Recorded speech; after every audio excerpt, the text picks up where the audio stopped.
किसान साथियों राम राम। आशा और उम्मीद करता हूँ कि आप सब ठीक ठाक होंगे। साथियों, काफ़ी किसानों के फ़ोन आ रहे हैं, कमेंट भी आ रहे हैं, व्हाट्सएप मैसेज भी आ रहे हैं कि आप नरमा के बारे में विस्तृत जानकारी दें, क्योंकि नरमा का वीडियो बनाए हुए लगभग 10 दिन का समय हो चुका है और इस 10 दिन के अंदर थोड़ी जानकारी अधूरी थी, जिस कारण वीडियो लेट हुआ। यदि जानकारी संपूर्ण पहले मिलती तो पहले बना दिया जाता, परंतु अभी जो मेरे पास रिपोर्टें आई हैं वो रिपोर्टें मैं आप तक पहुंचाने जा रहा हूं। इस वीडियो के माध्यम से पूरी जानकारी बताने जा रहा हूं। कृपया करके ध्यान से सुने और इसी तरह की जानकारी आपको मिलती रहे, क्योंकि ये जो किसान का चैनल है आपको जागरूक और सावधान करने के लिए और सच्चाई बताने के लिए चलाया जा रहा है। इसीलिए आप ज़्यादा से ज़्यादा किसानों तक शेयर भी करें। आपको भी यदि जानकारी मिलती रहे, आप इस बात के इच्छुक हैं तो आप इसे सब्सक्राइब कर लें। साथियों, सबसे पहले मैं आपको बता देना चाहता हूं कि मौके के ऊपर आमदनियां कितनी आ रही है। मैं आपकी जानकारी के लिए बता दूं कि लगभग 2.25 लाख गांठ की आमदनी हमारे यहाँ भारतीय बाज़ारों के अंदर नरमा की आ रही है। और ये भी मैं बता दूं कि जो 2.25 लाख की आमदनी है वो किस किस राज्य से कितनी आ रही है, ये मैं सारा का सारा पढ़ के सुनाने जा रहा हूँ, क्योंकि मुझे लिखना पड़ा है कि काफ़ी बातें आपको बतानी थी। सारी बातें बिना लिखे नहीं बता सकता, इसलिए आप सुनिए। हरियाणा, राजस्थान और पंजाब तीनों स्टेटों से लगभग 25,000 गांठ की आमदनी आ रही है। गुजरात 32,000, महाराष्ट्र 45,000, मध्य प्रदेश 17,000, आंध्र प्रदेश तेलंगाना 38,000, कर्नाटक 14,000। कुल मिलाकर के मान के चलो कि ये 2.25 लाख गांठों की आमदनी लगातार आ रही है। 1 लाख गांठ की रोजाना पिड़ाई हो रही है, तो 70-75 लाख गांठ जो है स्टॉक में जा रही है। और मैं आपकी जानकारी के लिए बता दूं, अब तक सरकार ने लगभग 80 लाख गांठों की खरीद कर ली है और एक गांठ 170 किलो की होती है, ये भी मैं बता दूं। और इसकी लागत मूल्य जो बनता है, जो सरकार ने खरीदा है, लगभग 6,000 करोड़ रुपए का लागत मूल्य बनता है। अब सुनते हैं कि इसके भाव के अंदर तेजी मंदी का फंडा क्या है। ये सारा सुनने योग्य, सारी बातें सुनने योग्य हैं, ये आपको समझनी भी चाहिए। साथियों, कुछ दिन पहले मैंने बहुत पहले एक वीडियो बनाया था, उसमें कहा था कि नरमा के अंदर तेजी नहीं है।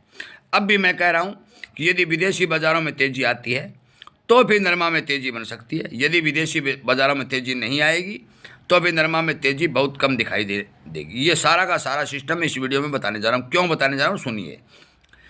कुछ दिन पहले 62 सेंट के भाव थे, आज 64 सेंट के भाव बोले गए हैं। स्पिनिंग मिलें विदेशों से रुई मंगवा रही है। जो मेरे पास रिपोर्ट आई है उसके हिसाब से बाहर की रुई हमारी भारतीय रुई से कुछ न कुछ महंगी मिल रही है, परंतु उसकी क्वालिटी बहुत बढ़िया है, जिसके कारण स्पिनिंग मिल वाले उस रुई की खरीद को ज़्यादा महत्व दे रहे हैं। हमारी रुई के क्या भाव है ये मैं आपको जानकारी के लिए बता दूं कि हरियाणा में 5,070 से लेके 5140 और प्रतिमण, कैंडी के हैं 48,000 से 49,000, राजस्थान में है 5150 से 7270 रुपये मण, और कैंडी के 49,000 से 50,000, क्योंकि राजस्थान की रुई जो है क्वालिटी में अच्छी है, जिसके कारण उसे 1,000-1,500 रुपये के भाव ज़्यादा मिल रहे हैं। अब मैं ये बता दूं कि जो विदेशों से जो सिस्टम हुआ है, विदेशों के अंदर यूएस का जो उत्पादन रिपोर्ट मेरे पास आई है, उस रिपोर्ट के हिसाब से 1% उत्पादन घटने के समाचार मिले हैं। ये भी मैं बता दूं कि लगभग 18 लाख गांठ अब से पहले विदेशों की भारत के अंदर पहुंच चुकी हैं और स्पिनिंग मिल वालों के पास पर्याप्त सुंदर अच्छा स्टॉक मौके पर बताया जा रहा है। जो गांठें सरकार खरीद रही है वो गांठें भी साथ के साथ कमी पूर्ति के लिए सरकार स्पिनिंग मिल वालों को दे रही है, भाव घटाकर भी बेच रही है। एक फंडा और सामने आया साथियों, ये बहुत बड़ा झूठा है। जब हमारे भारत देश के अंदर कृषि मंत्री शिवराज जी चौहान मीटिंग करते हैं और तमिलनाडु के अंदर वो मीटिंग होती है, मैंने वीडियो के माध्यम से आपको बताया। और उस मीटिंग में हुआ क्या, उसमें तमाम देश के विशेषज्ञों ने यह जानकारी दी कि 230 और 240 लाख गांठ का उत्पादन होगा और हमारे देश के अंदर लगभग 350 और 350 लाख गांठ की हर सालाना जरूरत पड़ती है। इसका मतलब यह है कि 100 लाख गांठ की कमी देखी जाएगी। परंतु अब जो आंकड़ा निकल के आया है वो क्या कह रहा है, वो कह रहा है कि 300 लाख गांठ का उत्पादन होगा। साथियों, इस तरह के झूठे आंकड़े किसान को भाव के बारे में बिल्कुल चोट पहुंचाते हैं, जिसमें कोई दो राय नहीं। मैं ये बहुत पहले ये कह चुका हूं कि 250 लाख गांठ से ज़्यादा उत्पादन भारत के अंदर अब की बार नरमा का नहीं होगा, क्योंकि जो एवरेज निकाला गया 92 लाख हेक्टेयर के हिसाब के लगभग नरमा की बिजाई हुई। 80 से 85 लाख किसानों ने बिजाई की। उत्पादन के तौर पर इसे गुणा करके देखा गया, संपूर्ण जानकारी ये निकल के आई कि 250 लाख गांठ से प्लस भारत के अंदर अब की बार नरमा की आमदनी नहीं होगी।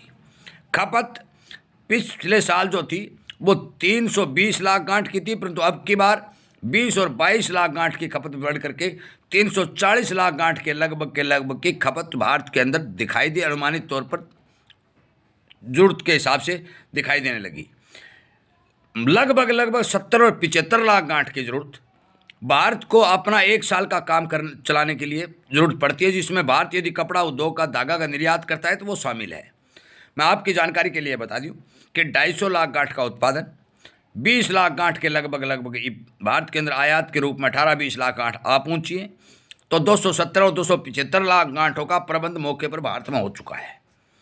और अभी 11 दिसंबर आया है, 30 दिसंबर तक बाहर की रुई का फ्री ड्यूटी आयात चलता रहेगा। अब सरकार जब तक ड्यूटी नहीं बढ़ाती है तो विदेशी रुई भारत के अंदर महंगी नहीं होगी। या तो सरकार ड्यूटी बढ़ाए या फिर विदेशों के अंदर जिस तरह से 62 सेंट के भाव 64 सेंट हुए हैं उस तरह से 68 और 70 सेंट हों, तब जाके विदेशी रुई हमारे भारत में पूछते तेज भाव में मिलने शुरू हो, और फिर जाकर के स्पिनिंग मिल वाले जो हैं भारत की रुई के खरीदार बने और भाव बढ़ा कर लें। परंतु मौके के ऊपर इस तरह का कोई भी स्टेटमेंट, कोई भी समाचार बाजार के अंदर मेरे पास नहीं पहुंचा है। मैं स्पष्ट तौर पर कह दूं कि जो समाचार मेरे पास आए हैं, मैं लाइव सेशन जो शाम को 6 बजे से 7 बजे तक चलाता हूं, उसमें मैं बताता हूं कि 6 से 7 बजे तक जो सेशन चलता है उसमें हर किसान को ये बात बता दी, नरमा का जिसने प्रश्न किया, कि 30 दिसंबर तक, जब तक सरकार ने डेडलाइन जारी कर रखी है कि फ्री ड्यूटी आयात आएगा, तब तक विशेषकर किसी तरह प्रकार की तेजी दिखाई नहीं दे रही है। आगे जो भी जानकारी आएगी आपको वीडियो के माध्यम से जनवरी के पहले सप्ताह में बता दी जाएगी। आपकी जानकारी के लिए मैं बता दूं, गुजरात हो, चाहे महाराष्ट्र हो, चाहे आंध्र प्रदेश हो, चाहे राजस्थान हो, चाहे पंजाब हो, चाहे हरियाणा हो, कभी 100 रुपये बढ़ती है तो कभी 100 रुपये टूटती है। इस हिसाब से बाजार चल रहा है। मैं आपकी जानकारी ये भी साझा करना चाहता हूं कि जो हमारे देश का आयातित सिस्टम है, यदि आयातित सिस्टम बाहर से आ रहा है, स्पिनिंग मिलों की काम पूर्ति हो रही है, तो फिर भारतीय माल का क्वालिटी के हिसाब से बहुत मंदे भाव में ग्राहक बनना जायज़ बनता है। क्योंकि सरकार यदि किसान को मार रही है, बाहर से सामान मंगवा करके हमारे देश को चलाना चाहती है, तो स्पिनिंग मिल चलाने वालों का भी इसमें कोई दोष नहीं है, क्योंकि जहाँ सस्ता सामान मिलेगा वहाँ से वो खरीदारी करेंगे। मैं आपकी जानकारी इस बारे भी बता देना चाहता हूँ कि महाराष्ट्र के किसानों ने जो आंदोलन किया उसमें ये बात कही गई कि आयात और निर्यात की नीति को दोबारा से प्रभावित करके बदला जाए, इसके ऊपर विचार किया जाए। और मैं लगातार 2-2.5 साल से इस बारे विचार कर रहा हूँ। जब तक सरकार बाहर से सामान मंगवाती रहेगी, देश को राजस्व का घाटा होगा और किसान को भाव का घाटा होगा। इसमें कोई दो राय नहीं है साथियों, स्पष्ट और सीधा उत्तर इसका ये बनता है। इसलिए जनवरी के पहले सप्ताह में आपको संपूर्ण डाटा रिपोर्ट इसी तरह से और दे दी जाएगी। पहले यदि नरमा की तेज़ी के बारे में कोई खबर आएगी तो आपको वो भी खबर वीडियो के माध्यम से पहुंचा दी जाएगी। मैं उम्मीद करता हूं कि जिन किसानों ने नरमा की फसल के भाव के बारे में जो रिक्वेस्ट की थी, जो कमेंट किए थे, उनके उत्तर इस वीडियो में मिल गए होंगे। मैं फिर कहना चाहता हूं कि 30 दिसंबर तक जो मेरे पास समाचार आए, बेचना रखना आपका काम है, समाचार आए उनके हिसाब से कहीं कोई बड़ी तेज़ी की संभावना दिखाई नहीं दे रही है। वीडियो सुनने के लिए, लाइक और शेयर करने के लिए आपका सबका धन्यवाद। इसी तरह की एक जानकारी आपको मिलती रहे, आप सावधान सचेत होते रहें, तो आप इस चैनल को सब्सक्राइब करें, जुड़े और किसान हित में आप 4 कदम आगे बढ़ करके सरकार तक ये बात पहुँचाएँ कि वो अपनी आयातित नीतियों पर विचार करके या तो ड्यूटी बढ़ाए या फिर आयात पर ब्रेक लगाए, ताकि भारतीय किसान को ठीक भाव मिल सके। आपका बहुत बहुत धन्यवाद।